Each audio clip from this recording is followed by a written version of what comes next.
Estamos de volta para finalizar o nosso curso de C. Então, parabéns para os guerreiros que ficaram até o fim.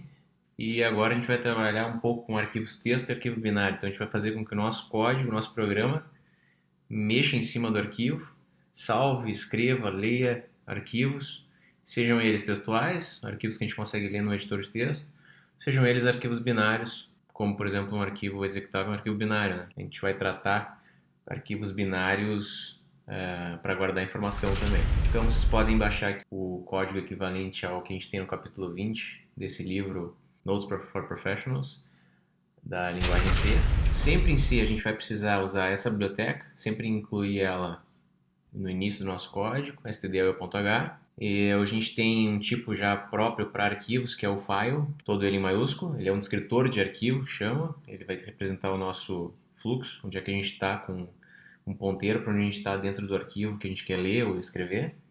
E todas as manipulações que a gente fizer a partir desse arquivo vai ser sempre usando esse ponteiro para file. Então a gente vai ter algumas funções para abrir, fechar, escrever, ler, se movimentar dentro do arquivo também, como se a gente estivesse mexendo um cursor dentro do arquivo no editor de texto, por exemplo. E para criar um cara desse tipo, a gente precisa definir a variável file, um ponteiro para ele, então tem que usar o asterisco, e dar um nome para esse cara. A gente chama de arquivo. Para a hora de abrir, a gente precisa chamar a função fopen, passar um nome, uma string com o nome do nosso arquivo, um vetor de caractere, e uma outra string para dizer para que a gente vai fazer isso. Se a gente vai abrir ele para escrita, para leitura, para escrita e leitura, se é um arquivo de texto, se é um arquivo binário, e o que vai retornar essa função é um ponteiro para file. Então a gente vai sempre chamar essa função inicialmente, sem ela a gente não consegue trabalhar dentro do arquivo. Se a função retornar null, algum erro aconteceu, ou o nome está inválido, não é o mesmo nome do arquivo que eu quero abrir, ou o caminho está errado, está em outra pasta, ou não tenho permissão para abrir o arquivo, eu não sou um superusuário, por exemplo, ou não sou o dono do arquivo. Aqui tem as principais formas de abrir, então vocês podem pausar o vídeo aqui e dar uma lida. Vou destacar o R, que é para leitura, o W, que é para escrita, read and write, o A, que é para append, que é, ou seja, eu quero manter o texto que tem e adicionar no final dele, quando a gente escrever nele.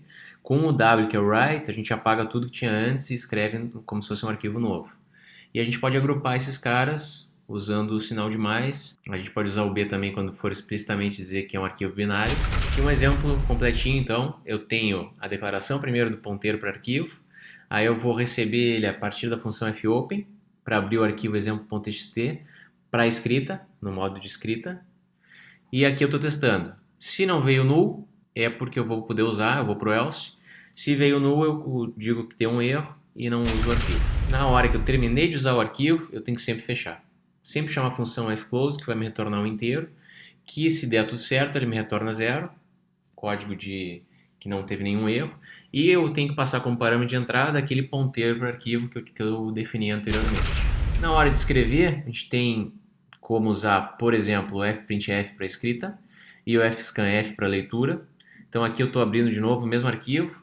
Se eu deu tudo certo, consegui abrir o arquivo, eu vou chamar o fprintf. É praticamente a mesma função printf que a gente tem para escrita na tela. A diferença é que a gente passa como primeiro parâmetro o ponteiro para file para dizer em qual arquivo que a gente quer escrever. E lembrando que a gente precisa fechar depois o arquivo com fclose. E a gente tem o fscanf para leitura, que é similar ao scanf. Da mesma forma, a gente tem que no fscanf passar o ponteiro para file também na hora de ler alguma coisa do arquivo. A gente tem alguns tipos de saída padrão para o fprintf. Eu posso usar um ponteiro para arquivo, que nem eu fiz antes, mas tem algumas saídas padrões, como o stderr, que é o de erro, que a gente já viu na última videoaula. Tem a saída padrão, que é stdout para tela, e a de entrada, que é o stdin. Posso testar se cheguei no final do arquivo ou não, com essa função fof, que é end of file. Então, se ele retornar zero, é porque eu não cheguei, deu falso, não é o fim do arquivo ainda. Caso contrário, ele terminou e eu não consigo mais andar dentro do arquivo. Basta eu passar como parâmetro de entrada o ponteiro para file novamente. Então aqui um exemplo um pouquinho mais completo. Estou abrindo o mesmo arquivo, exemplo.txt para leitura, usando a opção R, aquela string. E aqui, enquanto eu não cheguei no fof, no fim do meu arquivo, no end of file do meu arquivo, a gente está usando scanf para ler. Tudo que tem até o /n, até dar um enter.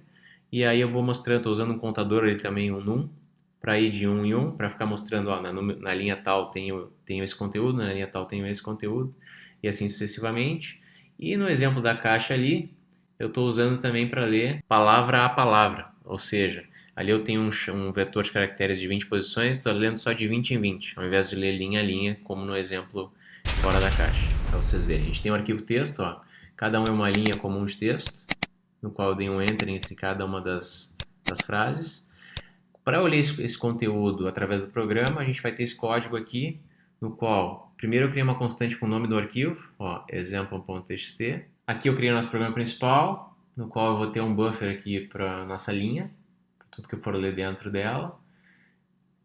Pulando um pouquinho, a gente está abrindo para leitura, ó, usando aquela constante com o nome de arquivo que eu defini antes.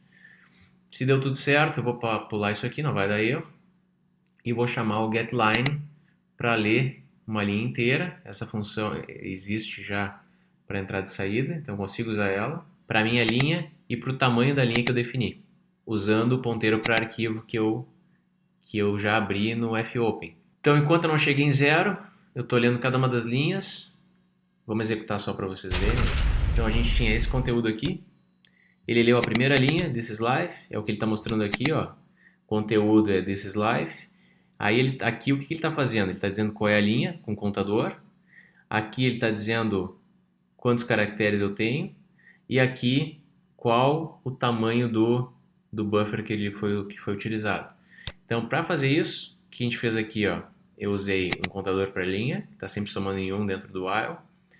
O tamanho da linha em bytes e o tamanho que foi usado do nosso buffer e finalmente o conteúdo que foi lido. É basicamente isso, ele fica nesse laço de repetição até não ter nada para ler, que é isso que faz o while, quando vier vazio, e ele vai chamando o getLine para cada uma dessas, sempre lembrando e não esquecendo que a gente tem que dar o free no final para o ponteiro que a gente está alocando e fechar o nosso ponteiro para arquivo e retornar aqui acabou com sucesso. A gente tem outras funções também que são usadas para a escrita binária, que é o fwrite, e o fprintf também pode ser usado para isso, mas eu prefiro usar o fwrite, eu indico usar o fwrite. No caso do arquivo binário, a gente não precisa ter extensão .bin, mas eu costumo colocar para diferenciar um de outro.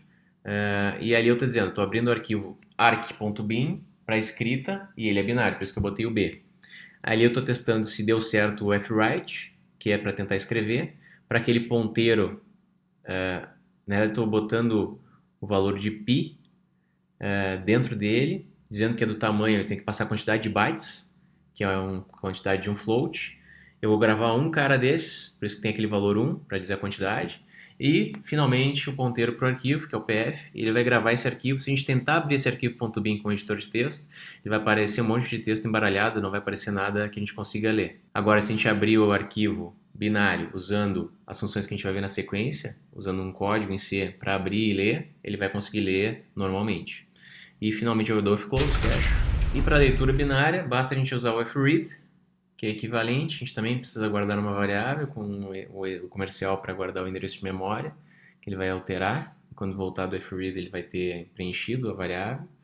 Size of para dizer o tamanho, quantidade de elementos que eu vou ler, e o ponteiro para PF também. Basicamente é isso, bem simples. Um exemplo agora com struct, para guardar arquivos binários. Esse é um bom uso. Se eu trabalhar com structs para gravar em arquivo texto, dá muito trabalho. Então, o ideal, a gente, para guardar, nesse caso, o struct jogador, que eu tenho um identificador inteiro, um nome, a quantidade de pontos que ele tem, ranking, etc. Eu vou usar o arquivo binário e aqui, se eu conseguir abrir o arquivo, eu vou preencher primeiro a struct do jogador, com os dados que eu quero, e vou chamar o fwrite para gravar isso. É isso que estava acontecendo ali antes daquele comentário leitura das structs do jogador. Vou fazer um while para ler o que eu acabei de gravar, só para testar se eu conseguir gravar. E usando o fread, estou guardando de novo as informações em player e mostrando eles novamente. A gente tem essas funções, eu não costumo usar muito elas, mas é bom vocês saberem que existe, que é fseek, ftell e o rewind. Essas três funções servem para quê? Para a gente se movimentar dentro do arquivo através de código, como se a gente estivesse mexendo no cursor dela. Então, o fseek eu posso me movimentar de uma determinada posição, onde eu estou atualmente, até um offset, uma posição que eu quero ir. E se deu certo, ele retorna zero. Se eu, por exemplo, se eu tinha um arquivo que tem 10 linhas, eu tentei andar mais que as 10 linhas, ele vai retornar um valor diferente de zero, não vai conseguir fazer isso. O FTL vai me dizer a posição atual que eu estou do cursor e o Rewind vai voltar para o início. Aqui a gente tem umas constantes próprias já que a gente pode usar, que é o seekSet para início de arquivo, equivalente ao valor 0. O seekCur, que é o ponto corrente do arquivo, equivalente ao valor 1. E o seekEnd, que é o final do arquivo, que é equivalente ao valor 2. Todas essas constantes são definidas na biblioteca stdio.h. E caso eu queira apagar um arquivo de disco, basta eu usar a função remove, passar o nome do arquivo. Aqui eu não estou usando ponteiro para file, tá? Só o nome do arquivo. E ele vai me tornar um inteiro dizendo se deu certo ou não. Aqui uma observação totalmente aleatória, mas que usa, querendo ou não, ponteiro para arquivos, que é rodar um processo, que a gente rodaria, por exemplo, no terminal. Então, se eu tiver no terminal, vou abrir um terminal aqui, eu estou no Mac, mas isso funciona para qualquer sistema operacional. Eu quero fazer esse ping aqui. Então, vou lá no meu terminal e dou ping. Para que serve o ping? Eu vou mandar uma mensagem ping pela rede. Esse "-c" para dizer quantos que eu quero mandar.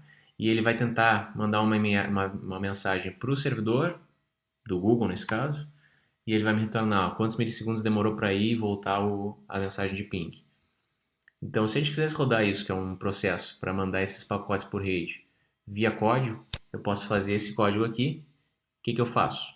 Eu estou no meu programa principal, na linha 10, criei um ponteiro para file e chamei a função popen, que faz isso, que é para processo. Estou abrindo um processo. Executo o comando que eu quero fazer e o que ele retornar desse comando, que seria aquelas mensagens de quanto tempo demorou, que eu mostrei agora. Depois eu vou chamar a função printall só para mostrar esse conteúdo. Então, valeu, muito obrigado e até o próximo cursinho de alguma linguagem de programação.